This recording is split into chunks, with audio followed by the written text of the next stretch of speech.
Hello लोगोफोर, नोंथांमोनखौ आंनि advance Bodoland YouTube चेनेलाव बयखौबो बरायबाय। लोगोसे दिनैनि गोदान भिडिअ'आव नोंथांमोनखौ बयखौबो बरायनाय थाबाय। आं नोंथांमोननो मोनसे दाख्लैनि भिडिअ हगारनायाव बुंदोंमोन धेमाजि इन्जिनियारिं कलेजनि क्लास 8 पासनि साख्रिखौ बोरै एप्लाइ खालामो बिनि सोमोन्दै नोंथांमोननि सिगाङाव मोनसे भिडिअ लानानै फैगोन होनना बुंदोंमोन। बेखौ 10 तारिखआव एप्लाइ खालामनानै नोंथांमोननो खोन्थानो होननानै आं बुंदोंमोन। बियो दिनै 11 तारिख जाबाय।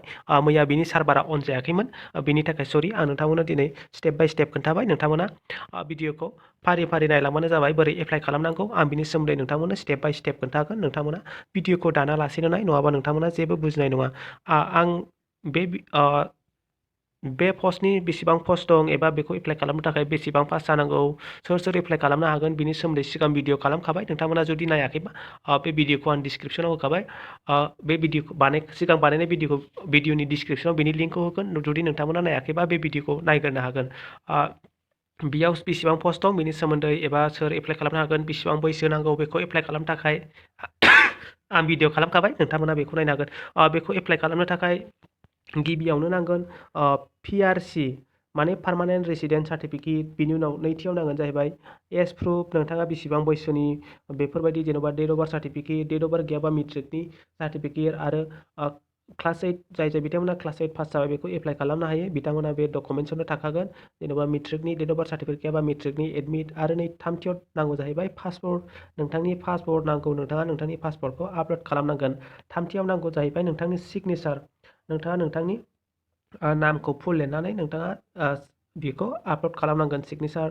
आरो 4 नाम्बाराव नांगौ जाहैबाय नोंथांनि कास्ट सार्टिफिकेट। नोंथाङा मा कास्टनि, जेन'बा ST, OBC, AC, जायखिजाया नोंथांनि कास्ट सार्टिफिकेट नांगोन। बिनि उनाव नोंथाङा 5 नाम्बाराव नांगोन जाहैबाय नोंथांनि पास सार्टिफिकेट। जेन'बा आं क्लास 8 पास जाबाय, आं मेट्रिक पास जाबाय, बेबायदि प्रुफनि पास सार्टिफिकेट नांगोन। 4आव दं जाहैबाय आधार सार्टिफिकेट। नोंथाङा जुदि नोंथांनाव कम्पिउटार सार्टिफिकेट दंबा एबा माबा माबि आदार्स एक्सपिरियेन्सफोरनि सार्टिफिकेट दंबा नोंथाङा नोंथांनि बे आधार सार्टिफिकेटखौबो आपल'ड खालामनो हागोन। NSS सार्टिफिकेट बायदि बेफोरबायदि थायो। नोंथांमोना बे आधार सार्टिफिकेटआव आपल'ड खालामनानै होनो हागोन। भिडिअखौ जागायनायनि सिगां आंनि नोंथांमोननिसिम मोनसे सोंथि, जाय बिथांमोना हायो बेखौ भिडिअनि डिसक्रिपसनाव कमेन्ट खालामनानै खोन्थाहर। आं नोंथांमोनाव मोनसे सोंथि सोंनि। बे सोंथियानो जाहैबाय 14 फेब्रुवारिखौ इण्डियानाव मा डे हिसाबै फालिनाय जायो?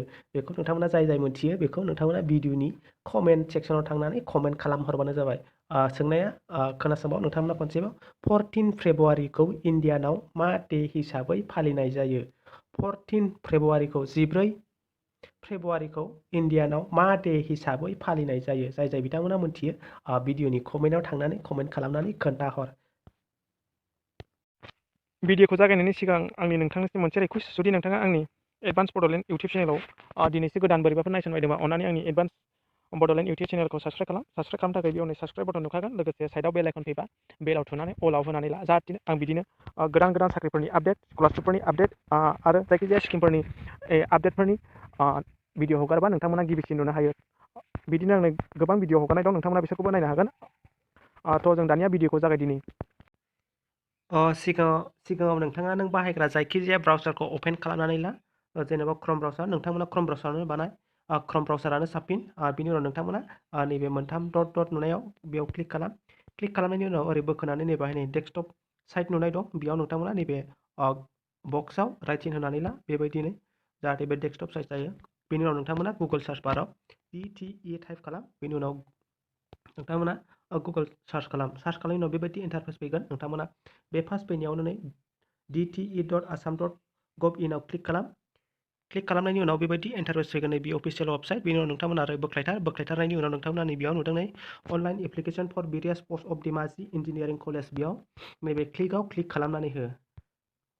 बेबायदि फैनायनि उनाव नोंथांमोना बेयाव नुदों नैबे अकेआव क्लिक खालाम। बे अकेआव क्लिक खालामनायनि उनाव अकेआव क्लिक खालाम। क्लिक खालामनायनि उनाव बेबायदि इन्टारफेस फैगोन, बियो अफिसियेल वेबसाइट। नोंथांमोना बेयावनो अनलाइन खालामनांगोन। बेयाव नोंथांमोना नुदों नै, बेयाव नोंथांमोना एप्लाइ खालामनायनि सिगां बे टार्म एन्ड कन्डिशनखौ फरायनो हागोन। बेयाव मा होनाय दं नोंथांमोना बेखौ नायनो हागोन।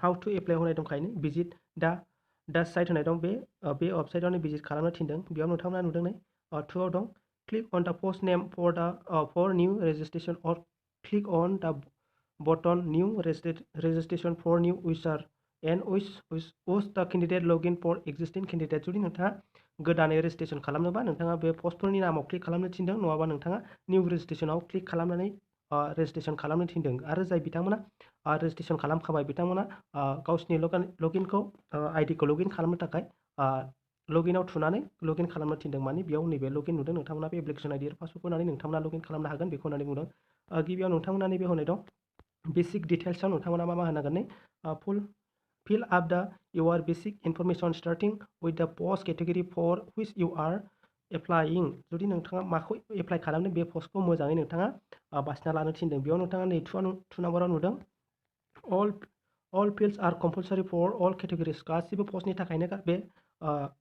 all माबाया कम्पालसारि all category कम्पालसारि माने गासिबो पस्टनि थाखाय फिल आप खालामजोबनांगोन बेखौ होननानै बुंदों इम्पर्टेन्टखौ रायलायनोसै नोंथांमोना बेयाव नै एडुकेशन गासैखौबो नोंथांमोना बेयाव फरायजोबदो आं बेखौ भिडिअ गोलाव जागोन ओंखायनो नोंथांमोना आं बुंलायलायला मानो होनबा भिडिअ गोलाव जाबा नोंथांमोनाबो नायनो बागोन डकुमेन्ट्स आपल'डेड सोदों नै बेयाव एलाउड फाइल एक्जिस्टिं आर जिपिजि पिएनजि जिपिइजि पिडिएफ बे डकुमेन्ट्सफोरखौ नोंथांमोना बे फरमेट खालामनानै बेयाव आपल'ड खालामनो हागोन बेयावनो 1 नम्बराव होनाय दं size of file should be between 5 KB निफ्राय 200 KB सिम जानांगोन बिनि उनाव नोंथांमोना जुदि नोंथांमोना पासवर्डखौ बानायनो रोङाबा नोंथांमोना नैबाहाय थांनानै नै बेयाव अप्शन दंखायो बेयाव क्लिक होनानै नोंथांमोना नोंथांमोननि फट' PDF बानायनोबा नोंथांमोना PDFबो बानायनो हागोन जुदि नोंथाङा पासवर्ड जिपिजि बानायनोबा बेयाव अट'मेटिक नोंनि फट'खौ आपल'ड खालामबानो बियो नैबे 200 KB बेफोरबायदिसिम जागोन नोंथांमोना बेयाव खालामनानैबो खालामनो हागोन नोंथांमोना बे जिपिजि फरमेटखौनो खालाम PDFआ नोंथांमोना रोंनाय नङा ओंखायनो नोंथांमोना PDFखौ बानायालासिनो नैबे जिपिजि फरमेटखौनो बानायबानो जाबाय बेयाव आपल'ड खालामनानै नोंथांमोना डाउनल'ड खालामबानो नोंथांमोननि फट' साइज डकुमेन्ट साइजफ्रा 5 KB निफ्राय 200 KB सिम जागोन नोंथांमोना बेखौ होबानो जाबाय आरो बेयाव नै 7 नाम्बाराव होनाय दं after completion of file uploaded press final submit button to complete the registration जुदि नोंथाङा गासिबो फिलआप खालामखांनायनि उनाव फाइनाल साबमिशनाव होबानो जाबाय बेयाव नोंथांमोना नै बेयाव होनाय दं नोंथांमोना प्रिन्ट खालामनानै ला एबा सेभ खालामनानै ला होनना बुंदों टु सेभ द PDF आफ्टार क्लिकिं द प्रिन्ट बटन सेलेक्ट द प्रिन्टार फ्रम द सेन्स प्रिन्ट बे प्रिन्ट खालामनायनिसो नोंथांमोना बेखौ जायखिया नोंथांमोननि मबाइलाव बानायबा नोंथांमोना मबाइलाव PDFखौ डाउनल'ड खालामनानै लाबानो जाबाय नोंथांमोना दानिया बोरै अनलाइन एप्लाइ खालामो बिनि सोमोन्दै स्टेप बाय स्टेप रायलायनोसै नोंथांमोना बेयाव नै निउ रेजिस्ट्रेशनावबो होनो हागोन बेयाव नोंथांमोना आं खोन्थाखादों बेयाव नैबेयाव होनाय दंखायो नोंथांमोना निउ रेजिस्ट्रेशनावबो क्लिक खालामनानै होनो हागोन आरो नोंथांमोना पस्ट जायखौ एप्लाइ खालामगोन बेखौ बे पस्टआव डाइरेक्ट क्लिक खालामनानैबाबो फैखागोन जुदि नोंथांमोना नै बेबायदि निउ रेजिस्ट्रेशनाव क्लिक खालामनानै रेजिस्ट्रेशन खालामोबा निउ रेजिस्ट्रेशन खालामनानै बेबायदि रेजिस्ट्रेशन खालामोबा नोंथांमोना नै बेयाव नुदों बेयाव नै नोंथांमोना मा पस्टखौ एप्लाइ खालामदों बेखौ सेलेक्ट खालामनांगोन जोंनिया बे ग्रेड 4 जाय बिथांमोना क्लास 8 पास जादों बेखौ बानायगोन ओंखायनो बेयाव नैबे फार्स्ट फैनायावनो होबानो जाबाय बिनि उनाव नोंथांमोना फिलआप खालामदो जुदि नोंथाङा डाइरेक्ट पस्टआवनो होखानानै एप्लाइ खालामनोबा बेक जाब्रैबाय डाइरेक्ट पस्टआवनो होखानानै एप्लाइ खालामनोबा नैबेयाव नुदों नोंथांमोना बे ग्रेड 4नि बेयाव नोंथांमोना बेयावबो होनानै बेयाव डाइरेक्ट पेजआव थांगोन नै नोंथांमोनखौ आं बुंखाबाय नोंथांमोना निउ रेजिस्ट्रेशनाव होनानैबाबो एप्लाइ खालामनो हागोन जुदि नोंथाङा निउ रेजिस्ट्रेशनाव क्लिक खालामोबा नोंथांमोना बे पस्टखौ सेलेक्ट खालामनो दाबाव बेयाव जों ग्रेड 4निखौसो बानायगोन क्लास 8 पासनि नोंथांमोना बेयाव होबानो जाबाय क्लिक खालामनानै नोंथाङा नोंथांमोननि डिटेल्सखौ होबानो जाबाय जुदि नोंथांमोना बेखौ एसे बेले बेजे मोनोबा नोंथांमोनहा बेयाव नुदों नै बेयाव नुखादों ग्रेड 4 पस्ट बेयाव नोंथांमोना नैबे डाइरेक्ट बेयावल' क्लिक खालामनायनि उनाव नैबे पस्टफोरा अट'मेटिक फैखागोन बेयाव नोंथाङा बेखौ सेलेक्ट खालामनो नांलायला बेनि उनाव नोंथाङा नोंथांनि डिटेल्स नामफोरखौ बेयाव नै ब्लक लेटार होनदों बेयाव नोंथांनि जाय बिथाङा एप्लाइ खालामगोन बिनि नामखौ बेयाव होदो बेयाव नै do not right mister Mrs बिदि होदों नोंथांमोना बेखौ जेन'बा मिस श्री होलायलाङा डाइरेक्ट नोंथांनि नामखौल' हो हिनजावबाबो हौवाबाबो जेन'बा श्री मिस होलायलाङा नोंथाङा नोंथांनि नामखौल' डाइरेक्ट हो आखर गिदिरजों लिरजोब बेयावबो नोंथांनि फादारनि नाम नोंथांनि डकुमेन्ट्सआव जेरै दं बेबायदि टाइप खालामजोब आरो बेयाव नै नोंथांनि मादारनि नाम फर एग्जाम्पल नोंथांनि नामा आं बेयाव फिलआप खालामना खोन्थानि बेयाव नोंथाङा नोंथांनि नाम होखांनायनि उनाव बेयाव नोंथांनि फादारनि नाम हो आखर गिदिरजों लिरजोब माने केपिटेल लेटारजों बेयाव नोंथांनि मादारनि नाम होबानो जाबाय बेयाव नोंथांनि जेन्डारखौ सेलेक्ट खालामदो नोंथाङा हौवाना हिनजावबा फेमेल होदो हौवाबा मेलाव होदो बेनि उनाव नै नोंथाङा मा कास्टनि बेयाव नोंथांनि कास्टखौ सेलेक्ट खालामदो नोंथाङा STP बा STP होदो ST हिल बा ST हिल होदो जेनेरेल बा जेनेरेल SC बा SC नोंथाङा बेखौ सेलेक्ट खालामबानो जाबाय जोंना STP जेन'बा STP आव होबाय बिनि उनाव नोंथाङा नैबाय डिफारेन्टलि एबल होदों बेयाव नै नोंथांमोना बेखौ नो हो बिनि उनाव नै नोंथाङा नोंथांनि डेट अफ बार्थ नोंथाङा बेसेबां मानाव जोनोम जादों बेसेबां डेटआव बेसेबां मानाव नैबे जानुवारि जेन'बा मान होखानाय दं नैबेयाव जानुवारि बा 1 जाबाय फेब्रुवारि बा 2 बेखौ नोंथांमोना हिसाब खालामना होदो डिसेम्बर बा 12 जाहैबाय बेयाव नोंथांमोना इयारखौ सेलेक्ट खालामनाय जाबाय बेसेबां मायथाइयाव जोनोम जादों नोंथाङा बेखौ सेलेक्ट खालामदो बिनि उनाव नै नोंथाङा नैबाय नुदों नै EWS बेयाव नोंथाङा जेन'बा इक'नमिकेलि वार्कार सेक्सननि नामा होननानै सोंदों बेयाव नोंथाङा नंगौबा नंगौ नङाबा नङा बेयाव नङैयानो बेयाव नोंथाङा नै मेरिटेल स्टेटास होदों नोंथाङा हाबा जाबाय नामा ना हाबा जायाखै होननानै सोंदों नोंथाङा हाबा जाबायबा मेरिटआव होदो जुदि नोंथाङा हाबा जायाखैबा आनमेरिटआव होदो बेनि उनाव नोंथाङा नोंथांनि नैबाहाय रिलिजनखौ सोंदों नोंथाङा मा धोरोमनि एबा मा नोंथांनि धोरोमा मा जेन'बा बेखौ नोंथाङा सेलेक्ट खालामदो हिन्दु बा हिन्दुजिमाव होदो मुस्लिम बा मुस्लिम इस्लाम होदो नै ख्रिस्टान नोंथाङा मा धोरोमनि बेयाव नोंथाङा हिन्दु बा हिन्दुआव होदो ख्रिस्टान बा ख्रिस्टानाव होदो नोंथाङा बेखौ सेलेक्ट खालामदो बिनि उनाव नोंथाङा नै नेसनेलिजिम होदों नोंथाङा नेसनेलिजिम जेन'बा नोंथांनि हादरखौ होदो बेयाव एग्जाम्पल होनाय दंखायो इण्डियान टाइप खालामदो इण्डियान नै बेबायदि इण्डियान बिनि उनाव नोंथाङा बे जाजोब्बाय गोजौनिया बेयाव नोंथाङा नोंथांनि एड्रेसखौ होदो नै भिलेज नोंथाङा मा गामिनि बेखौ नोंथाङा बेयाव टाइप खालामना होदो बेयाव नोंथाङा एड्रेस वानाव नोंथांनि भिलेजखौ होदो नै भिलेज मायापुरि नोंथाङा बेखौ होनांलायला लेन्डमार्क बेखौ होयोबा नोंथाङा नोंथांनि एरियाखौ होदो बेयाव होनांलायला आं होला बेयाव नोंथांनि भिलेज मायापुरि नोंथांनि सिटि बङाइगाव नोंथांनि पुलिस स्टेसन PS बेयो बङाइगाव पस्ट अफिस बङाइगाव डिस्ट्रिक्टआबो बङाइगाव स्टेट आसाम नोंथांनि पिन नाम्बार नोंथाङा बेखौ नायनानै बङाइगाव होजोबनो नाङा नोंथांनि एरिया नोंथांनि सिटिया मा गोलैयो आरो नोंथांनि PS मा गोलैयो नोंथांनि पस्ट अफिसा मा गोलैयो नोंथांनि डिस्ट्रिक्टआ मा गोलैयो चिरां जेन'बा उदालगुरि बाक्सा बे गावबागाव डिस्ट्रिक्टआव होदो नोंथांनि पस्ट अफिस जेन'बा मा नोंथांनि काजलगाव बेंटल माबा माबि जेन'बा क'क्राझार गसाइगाव बेफोरबायदि नोंथांनि मा गोलैयो नोंथाङा नोंथांनि पस्ट अफिसखौ होदो नोंथांनि डिस्ट्रिक्टखौ होदो बिनि उनाव नोंथाङा स्टेटखौ होदो स्टेटआथ' जोंना आसाम नोंथांनि नों थानाय जायगानि पिन नाम्बारा बेसेबां बेखौ होदो नोंथाङा बेयाव नोंथांनि गासिबो नोंथांनि एड्रेसखौ हो बेबायदि एखे होजोबनाङा नै बेयाव नै पारमानेन्ट एड्रेस जुदि नोंथाङा बे प्रेजेन्ट एड्रेसजों आरो पारमानेन्ट एड्रेसजों एखेबा नोंथाङा नै जुदि एखे नङा नोंथाङा प्रेजेन्ट एड्रेस नोंथाङा दा जेराव अबाय दं बेखौ होनो हागोन जुदि नोंथाङा बे प्रेजेन्ट एड्रेसजों आरो पारमानेन्ट एड्रेसजों एखेबा नैबाहाय नैबाहाय गल नुदों नोंथांमोना बे बक्सआव सेम एस एबाबाव होदो बेयाव क्लिक होदो अब्लानो नै बेयाव सिगांनि जा नोंथाङा टाइप खालामदों बेयाव अट'मेटिक फैखागोन नोंथांमोना बेयाव टाइप खालामनांलायला जुदि एखे नङा नोंथांमोना बेयाव लिरनो हागोन जुदि एखेबा नोंथाङा नै सेम एस एबाबाव होदो अब्ला नोंथाङा जाबाय बिनि उनाव नोंथाङा बेयाव नोंथांनि मबाइल नाम्बार इमेल आइडि बिलिट होदों नोंथाङा जा बाहायो बेखौ होदो बिनि उनाव नोंथाङा नै नोंथांनि जिमेल एड्रेसखौ होदो बियो बिलिट जानांगोन माने नोंथांनाव थाखानाय आरो बिनि उनाव नोंथाङा बेयाव नोंथांनि फन नाम्बारखौ होबानो जाबाय बिनि उनाव नोंथाङा बेयाव साबमिटआव क्लिक खालाम बेयाव होखांनायनि उनाव नोंथाङा बे साबमिटआव क्लिक खालामबा नोंथांनि बेयाव होनाय मबाइल नाम्बार जायखौ नों रेजिस्ट्रेसन खालामनायाव होदों बेयाव नोंथाङा नोंथांनि लगइन आइडि इनफरमेसनखौ नोंथांनि मबाइल नाम्बाराव थांगोन ओंखायनो नोंथाङा नों लाखानाय मबाइल नाम्बारखौनो हो बेयाव नोंथाङा साबमिट होदो बेयाव नोंथाङा मबाइल नाम्बारखौ होखांनायनि उनाव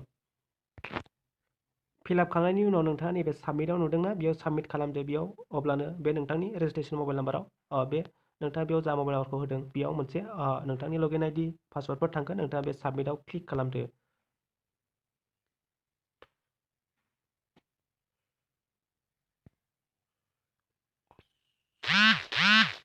बेबायदिनो नोंथांमोनाव नाम्बार नोंथांनि पासवर्ड एप्लिकेसन आइडि आरो पासवर्ड फैगोन अब्लानो नोंथांमोना बेखौ बेबायदि फेस फैनायनि उनाव नोंथाङा साबमिट खालामनायनि उनाव बेबायदि इन्टारफेस फैगोन बिनि उनाव नोंथाङा बेखौ नै बेयाव नोंथांनि क्लास 8ल' पास बा नोंथाङा बेयाव नोंथांनि क्लास 8निल' माबा होदो बेयाव नोंथाङा मा फरायदों बेसेबां पार्सेन्टेज मोनदों अबाय हाबा मा स्कुल बेफोरनि नामखौ होदो इयारफोरखौ होदो पार्सेन्टेज होदो ग्रेड डिभिजन बेसेबां मोनामोन बेखौ नोंथांमोना होजोबबानो जाबाय जुदि नोंथाङा HS पास जाबायबा जेन'बा मेट्रिकबो पास जाद्रायबायबा नोंथांमोना बेखौ होनो हागोन आरो हाई सेकेन्डारि पास जाबायबा माने HS पास जाबायबा बेखौ होनो हागोन जुदि नोंथाङा डिग्री पास जाबायबा डिग्रीनिखौबो होनो हागोन मास्टार डिग्री पास जायोबा नोंथांमोना बेखौ होजोबनो हागोन बेखौबो एप्लाइ खालामनो थाखाय 8 पासल' जानाय जानांगौ बिथांमोना जेन'बा जाय बिथांमोना 8ल' पास बेखौ नोंथांमोना बे 8 पासनि degree with discipline stream and major बेखौ जेबो होलायलायनाङा क्लास 8 फोरबा जेन'बा आर्ट्स साइन्स बेफोरबायदि थायो बेखौ जेबो होनांलायला नोंथांमोना बेखौ ओरैनो होदो नोंथाङा बेयाव काउन्सिल बर्ड नोंथांनि स्कुला मा काउन्सिलमोन बेखौ होबानो जाबाय बिनि उनाव नोंथाङा नै नोंथांनि मा स्कुलाव फरायदोंमोन कलेजनि नाम बेसेबां इयाराव पास जाया आरो बेसेबां पार्सेन्टेज मोना बेफोरखौ फिलआप खालामजोबदो आरो बेसेबां डिभिजन बेखौ होबानो जाबाय नोंथांनि इडुकेसनेल डिटेल्सखौ फिल आप खांनायनि उनाव नोंथाङा साबमिट दङमोन बेयाव साबमिट खालामनानै होबानो जाबाय। बेबायदि होखांनायनि उनाव नोंथाङा बेबायदि इन्टारफेस फैगोन। सरि नोंथांमोननो आं देखायनाय जायासै, नोंथांमोनखौ डाइरेक्टयै बेयाव लाबोनाय जाबाय। साबमिटआव होनानै नोंथांमोना नोंथांमोननि PRC पारमानेन्ट रेसिडेन्ट सार्टिफिकेट बेखौ बेयाव आपल'ड खालामदो। बिनि उनाव नोंथाङा एस प्रुफ, जुदि नोंथांनाव डेट अफ बार्थ सार्टिफिकेट दंबा डेट अफ बार्थखौ बानायदो। जेनेबा नोंथाङा मेट्रिकफोरनि एडमिट दंबा मेट्रिकनि एडमिटखौ एस प्रुफ हिसाबै होबानो जाबाय। जुदि नोंथांमोना बेयाव होनाय दंखायो 5 KB लानानै 200 KB जानांगोन। बेनि उनाव नोंथाङा नोंथांनि पासपर्टखौ बेयाव आपल'ड खालामदो। बेनि उनाव गिबियाव नोंथांमोना नैबे सुइचआव होग्रोदो, होनायनि उनावसो नों लाबोखांबा बेयाव आपल'डआव होदो। बेनि उनाव नोंथाङा नोंथांनि सिगनेचार नोंथांनि नामखौ होदो। आं बेयाव नोंथांमोननो खोन्थानि, नोंथांमोना नै बाहाय नै सुइच फाइल नुदोंना, नोंथांमोना बेयाव क्लिक खालामबानो जाबाय। बिदि क्लिक खालामदो। क्लिक खालामनायनि उनाव नोंथांमोना नै नोंथांनि गेलारियाव थांथिनगोन। नोंथाङा अबाय बेयाव नोंथाङा सुइच खालामखांनायनि उनाव नैबे आपल'डआव क्लिक खालामबानो जाबाय। नोंथांमोना MB खौ नैबेयाव नुखादों 5 KB 200 KB सिमल' बानाय, नङाबा नोंथांमोना जानाय नङा। बेयाव नोंथांमोना गासिखौबो फिल आप खालामनायनि उनाव नैबेयाव नोंथांनि सिगनेचार आरो गाहायाव दंबावो आपल'ड कास्ट सार्टिफिकेट। नोंथांनि कास्ट सार्टिफिकेटखौ बेयाव आपल'ड खालामदो। नोंथाङा जेन'बा मा ST कास्ट सार्टिफिकेट, बेबायदि कास्ट सार्टिफिकेट, 8 पासनि सार्टिफिकेट, मेट्रिक पास जानायनि सार्टिफिकेट बेबायदि मोनखायो नोंथांमोना। आरो नैबाहाय नुनो हादों आपल'ड एनि आदार सार्टिफिकेट। जुदि नोंथांनाव माबाफोर कम्पिउटार सार्टिफिकेट, माबा एक्सपिरियेन्स सार्टिफिकेटफोर दंबा नोंथाङा बेखौ होनो हागोन। जुदि गैयाबा गैया, नोंथाङा बेखौ होनांलायला। बेनि उनाव नोंथाङा नैबाहाय नै फाइनाल साबमिटआव नुदों, नोंथाङा बेयाव फाइनाल साबमिटआव क्लिक खालामबानो जाबाय। बेयाव नोंथाङा आपल'ड होखानो जाबाय। सुइच खालामनायनि उनाव बेबायदि नै नोंथाङा फरमेट नट सापर्टेड होदों। फरमेटआ बेयाव JPG नङाबा PNG फरमेटआल' डाउनलड जागोन। नोंथांमोना बेयाव बेखौ बानायनो थाखाय बेयाव नै मोनसे वेबसाइट होखादों। बेयाव PDF खालामनोबा बेयाव, आरो JPG खालामनोबा नै you can use this for comprehensive JPG file होनाय दं। नोंथांमोना बेयाव क्लिक खालामनानै नोंथांमोननि फट'फोरखौ बेयाव आपल'ड होनानै JPG खालामनो हागोन। बेयाव नै आपल'ड फाइल होनाय दं। नोंथांमोना बेखौ खालामखांनायनि उनाव नैबाय डाउनलड अल खालामनो हागोन। मोननै मोनथाम फाइल चुज खालामनानै नोंथांमोना खनसेनो बेयाव डाउनलड खालामफिननोबो हागोन। बेयाव गासैखौबो नोंथांमोना आपल'ड खालामजोबदो। बेयाव सुइच फाइल खालामनानै उनाव बेयाव सुइच खालामखांनायनि उनाव नोंथाङा आपल'डआव क्लिक खालामबाय था। बेयाव नांगौनि मा बिनाय दं बेयाव नोंथांमोना नुखागोन। बेखौ नोंथांमोना एप्लाइ खालामबानो नांगौसिबां डकुमेन्ट्सखौ होबानो जाबाय। बेनि उनाव नोंथाङा नैबे साबमिटआव फाइनाल साबमिटआव क्लिक खालाम। बेयाव साबमिट खालामखांनायनि उनाव नोंथाङा नोंथांनि जानाय ID खौ एबा PDF फाइलखौ डाउनलड खालामनानै लाबानो जाबाय मबाइलाव। उनफोराव नांगौ बेखौ डकुमेन्ट्स भेरिफिकेसन खालामनाय, एबा नोंथाङा बे साख्रिनि थाखाय सेलेक्ट जायोबा नोंथांमोना बेखौ नांफिनगौ। ओंखायनो नोंथांमोना बे डकुमेन्ट्सखौ आपल'ड खालामखांजोबनायनि उनाव नोंथांमोना बेखौ मबाइलाव सेभ खालामनानै ला। उनफ्राव गोनांथि जायोबा बेखौ प्रिन्ट खालामनानै लानो थाखाय नोंथांमोना PDF खौ डाउनलड खालामनानै लाबानो जाबाय। मोनसे खोथा जुदि नोंथांमोना जेन'बा बे फरमेटखौ बानायनो रोङाबा, डाउनलड खालामनायनि फरमेटखौ खालामनो रोङाबा, माने आपल'ड खालामनांगौ इमेजफोरखौ नोंथांमोना MB खमायनो रोङासैबा, एबा नोंथाङा JPG फरमेट बानायनो रोङासैबा बेयाव थांनानै नोंथांमोना बानायनो हागोन। बेयाव क्लिक खालामनानै आं दहाय खोन्थाखाबाय। बेयाव नोंथांमोना नोंथांनि जा फट'खौ बानायगोन बेयाव नै JPG बानायनो ना PNG बानायनो ना PDF बानायनो बेयाव दंखायो। नोंथांमोना बेखौ सेलेक्ट खालामबानो जाबाय। बिनि उनाव नोंथाङा नोंथांनि फाइलखौ सेलेक्ट खालामदो। गेलारियाव थांनानै नोंथाङा नोंथांनि फाइलखौ सेलेक्ट खालामहैबानो जाबाय। अब्ला नोंथाङा बेयाव नैबे डाउनलड अलाव होदो। होमबानो नोंथाङा बे नोंथांनि आपल'ड खालामनाय बे फट'आ MB खमायखागोन। नोंथाङा बेखौ आपल'ड खालामनानै होबानो जाबाय। नोंथांमोना माबाफोर बुजियाखैबा भिडिअनि कमेन्टआव थांनानै सोंहरनो हागोन। आं नोंथांमोनखौ हेल्प खालामगोन हागौमानिखौ। नोंथांमोना बुजियाखैबा भिडिअनि कमेन्ट सेक्सनाव थांनानै कमेन्ट खालामनानै सोंहर। दिनैनि भिडिअ एसेनोसै। Thank you. बेबायदिनो साख्रिफोरनि रादाब, स्कलारशिपनि रादाब, एप्लाइ खालामनायनि गोदान स्किमफोरनि रादाब मोननो थाखाय आंनि एडभान्स बड'लेण्ड इउटुब चेनेलखौ साबस्क्राइब खालामनांगौ। जुदि नोंथाङा भिडिअखौ मोजां मोनदोंबा लाइक खालाम, आरो नोंथांनि लोगोफोरनोबो शेयार खालामनानै हो, जाहाथे बिसोरबो एप्लाइ खालामनानै साख्रि मोननो हायो। जोबनायाव नोंथांमोना भिडिअखौ मोजां मोनदोंबा लाइक खालामदो, आरो चेनेलाव गोदान बावनानै साबस्क्राइब खालामनांदो। दिनै भिडिअ एसेनोसै। Thank you.